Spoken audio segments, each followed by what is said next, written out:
What's up everybody, it's Jason Cruz here once again with another episode of the Legal Submission. And this time we go over Friday's status conference in the UFC antitrust lawsuit.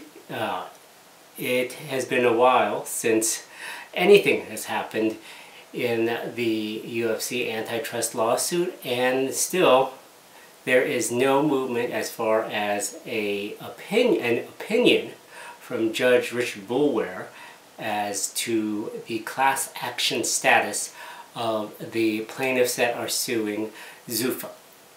And nothing moved today as far as when we might see an opinion. In fact, we got a little bit more muddled as far as how an opinion will be revealed, in fact, because last week the defendants filed a motion to include a new legal authority regarding the case, and this is in regards to a Ninth Circuit Appeals Court decision that was just handed down days ago, in which there is, according to Zuffa, persuasive authority which could lean toward Zuffa's side of the case, in which it argues that the class action status for the plaintiffs should be denied.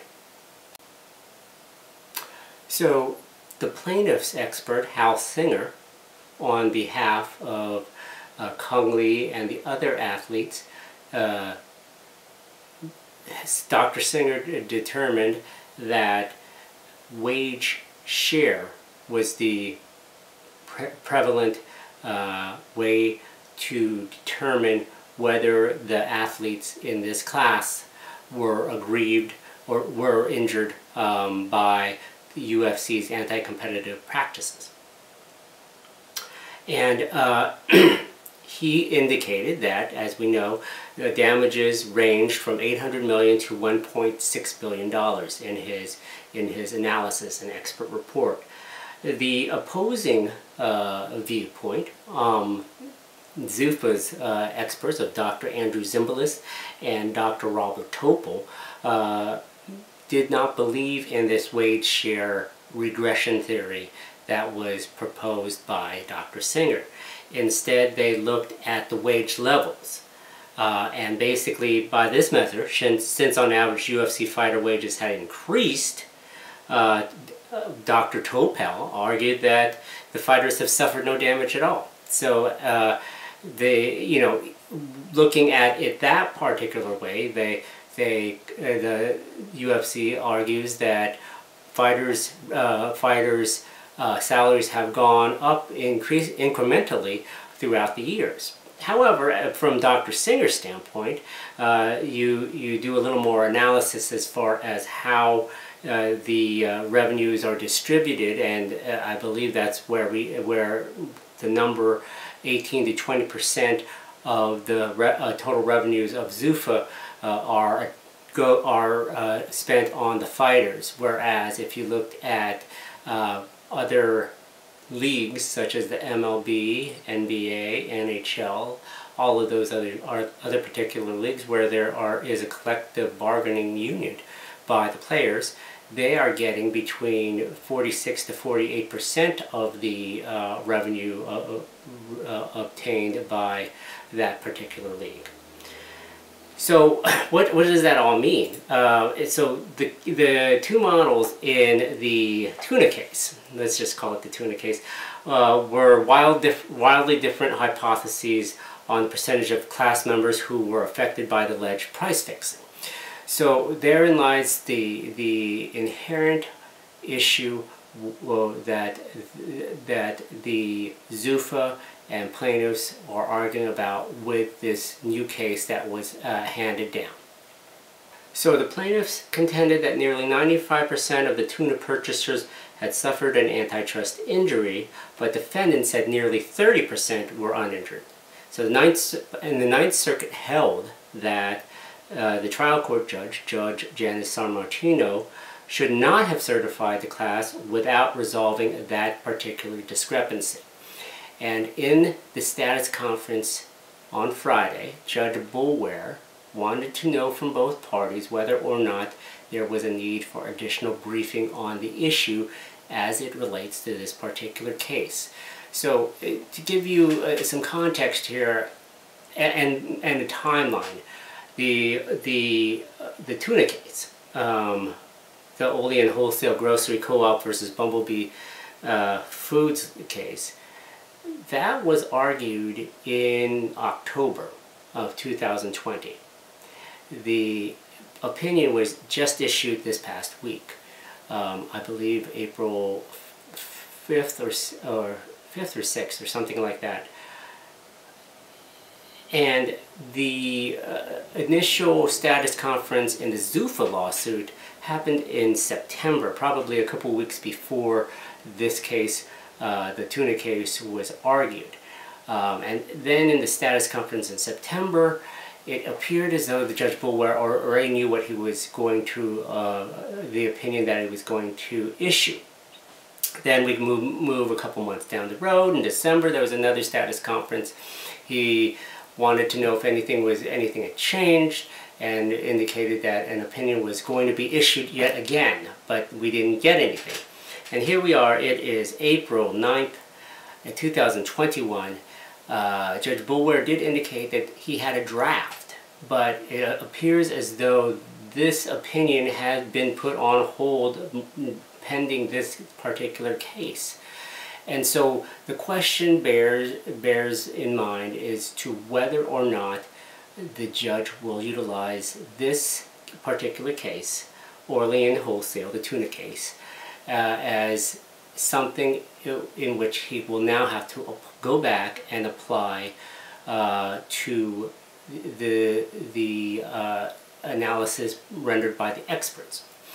As you recall, a couple of years ago, in August, he had a week or so of expert testimony in which he heard the econometricians, easy for me to say, discuss what was going on with the case and how they came about with their particular findings and whether or not there were damages.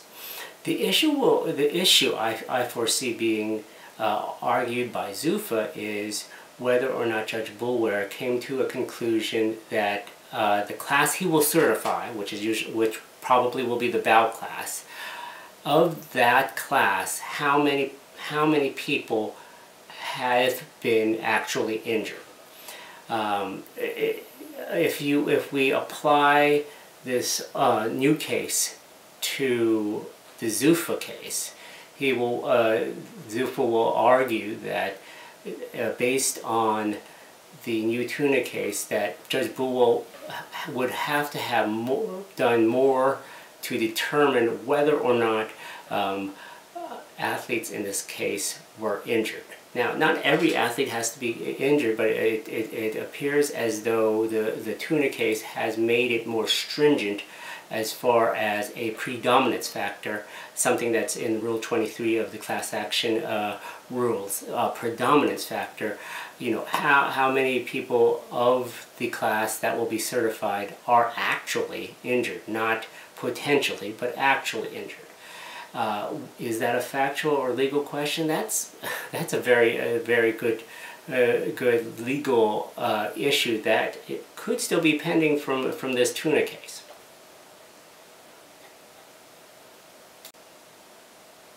One of the big issues from the tuna case was that the appeals court was explicit in holding that the trial court judges, such as someone like Richard Boulware, may not certify classes that contain more than a minimal number of uninjured class members. The Ninth Circuit cited similar rulings from other federal circuits and antitrust class actions as well. So this becomes a more stringent application of class action rules, and we will maybe get this more into the weeds of this opinion in another episode of the legal submission. But I just wanted to get this one off the ground here. as far as this case goes. So where does that leave us? Well, it might have Judge Bulworth rethinking his opinion. I believe today's status conference was just a check-in to see if there was any need to do any additional briefing. It did appear that the lawyers on both sides were arguing